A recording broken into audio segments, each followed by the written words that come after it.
Bismillahirrahmanirrahim. Eh, Alhamdulillah. Pada kesempatan kali ini, insya Allah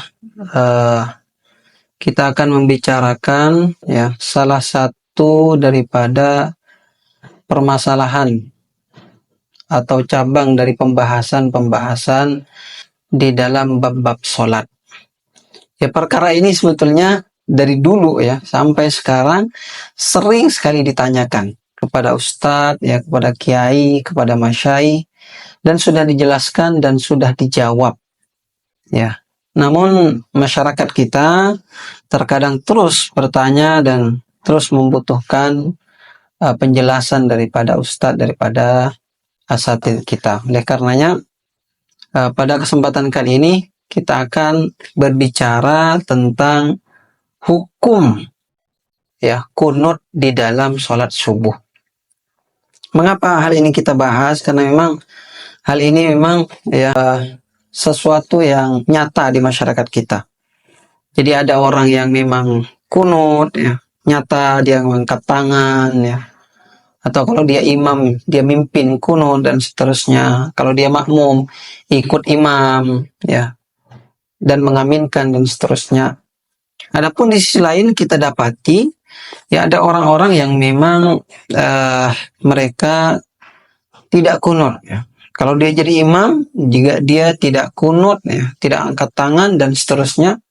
Dan kalau dia jadi makmum, mungkin kita saksikan imamnya kunut, dia tidak kunut, Atau imamnya kunut, padahal dalam hatinya dia tidak mengambil pendapat itu, dia juga ikut kunut. Sebetulnya kedudukan kunut subuh ini apa sih? Maka mari kita sama-sama belajar agar kita semakin menghormati perbedaan. Setidaknya ada 3 hukum, 3 pendapat ulama di dalam hukum kunut subuh. Yang pertama adalah pendapat yang pertama mengatakan bahwa kunut subuh tidak disyariatkan. Jadi pendapat pertama, kunut subuh tidak disyariatkan, bahkan dikatakan bid'ah. Siapa yang mengatakan ini? Adalah Al-Hanafiyah, ulama Hanafi dan yang bermadhab Hanafi. Jadi faqalu bi annahu bid'ah. Jadi kunut subuh kata ulama Hanafiyah itu adalah bid'ah, dan kita harus menghormati pendapat ini. Wa qala al-Hanabilatu bi annahu yukrah, dan Hanabila madhab Hambali yang mengatakan bahwa kunut subuh itu adalah sesuatu yang dimakruhkan. Jadi kalau kita kunut subuh itu makruh dalam pandangan atau pendapat Hambali. Ini pendapat yang pertama. Yang kedua mengatakan mustahab wa fadilah. Ini sunnah dan memiliki keutamaan. Dan ini pendapat yang masyhur di kalangan ulama Malikiyah. Kalau yang pertama tadi Hanafi dan Hambali. Kalau yang kedua yang mengatakan mustahab, fadilah, sunnah dan memiliki keutamaan ini adalah Malikiyah. Dan mereka berpendapat atau berhujjah dengan sebuah hadis dari Anas bin Malik radhiyallahu an. Beliau mengatakan mazalah Rasulullah sallallahu alaihi wasallam yaqnutu fil fajri hatta faraqad dunya. Beliau mengatakan Rasulullah SAW terus-menerus melakukan kunut subuh sampai beliau berpisah dengan dunia ini. Artinya, kata Anas bin Malik, Rasulullah selalu melakukan kunut subuh di dalam hidupnya sampai beliau meninggal dunia. Dengan hadis inilah, maka Malikiyah mengatakan bahwa kunut di dalam sholat subuh itu adalah mustahab wa fadilah, sunnah. Ini yang kedua. Dan yang ketiga mengatakan kunut di dalam subuh itu adalah sunnah muakkadah. Ingat kalau yang kedua tadi mustahab fadilah. Artinya mustahab itu kalau tidak dikerjakan tidak perlu kita ganti dengan sujud sahwi. Tapi pendapat yang ketiga mengatakan kunut di dalam sholat subuh itu adalah sunnah muakkadah. Sunnah yang dikuatkan, ditekankan. untuk dikerjakan. Dan ini adalah pendapat Syafi'iyah. Pendapat siapa?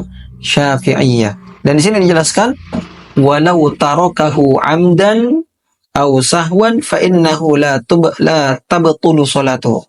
Tapi sungguh beliau berpendapat bahwa kunut di dalam salat subuh itu sunnah muakkadah. Kalau dia meninggalkan dengan sengaja ataupun karena lupa, salatnya tetap sah. Walakin yasjudu lisahwi, tetapi dia harus sujud sahwi.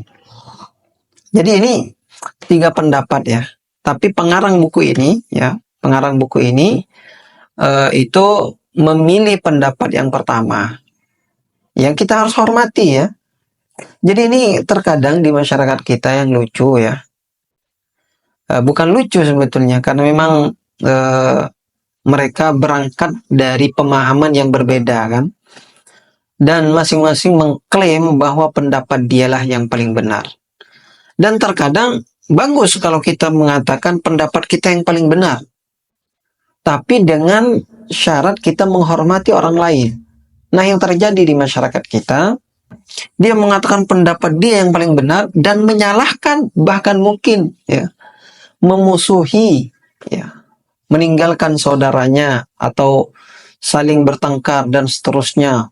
Saya langsung di-cut, kita ini beda, ente beda pendapat dengan saya dan seterusnya. Padahal kalau kita lihat dari 3 pendapat ini, tidak ada yang mengatakan wajib. Ya, kunut subuh itu tidak ada yang mengatakan wajib. Ya, minimal, maksimal ya, sunnah muakkadah Syafi'iyah. Kalau tadi Hanafiyah dan Hanabilah mengatakan bid'ah, Hanabilah makruh, dan Malikiyah mengatakan itu adalah mustahab saja. Nah, beliau pengarang buku ini mengatakan bahwa beliau memilih pendapat yang pertama, yaitu yang mengatakan bahwa kunut subuh itu adalah sesuatu yang bid'ah, minimal dimakruhkan.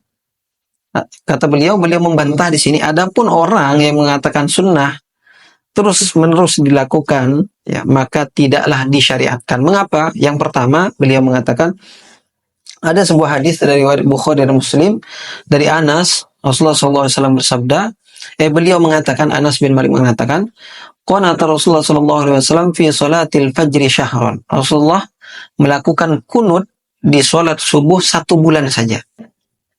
Yad'u fi qunutihi ala ahya'in min ahya'il arabi. Beliau mendoakan keburukan, kehancuran kepada segolongan orang-orang Arab ya. Summa tarakahu, kemudian beliau meninggalkannya. Jadi mengapa beliau memilih pendapat yang pertama bahwa kunut subuh itu, kata beliau, bid'ah atau minimal dimakruhkan? Karena Rasulullah itu hanya kunut subuh sebulan saja. Ya. Dan itu pun sebetulnya bukan kunut seperti bayangan kita yang dilakukan terus-menerus ya pada sholat subuh, namun beliau melakukan kunut nazilah, yaitu mendoakan keburukan bagi orang-orang Arab ya. Sebagian orang-orang Arab. Yang kedua, kata beliau, yang hadis yang diriwayatkan oleh Imam At-Tirmidzi dari Sa'ad bin Tariq Al-Ashja'i.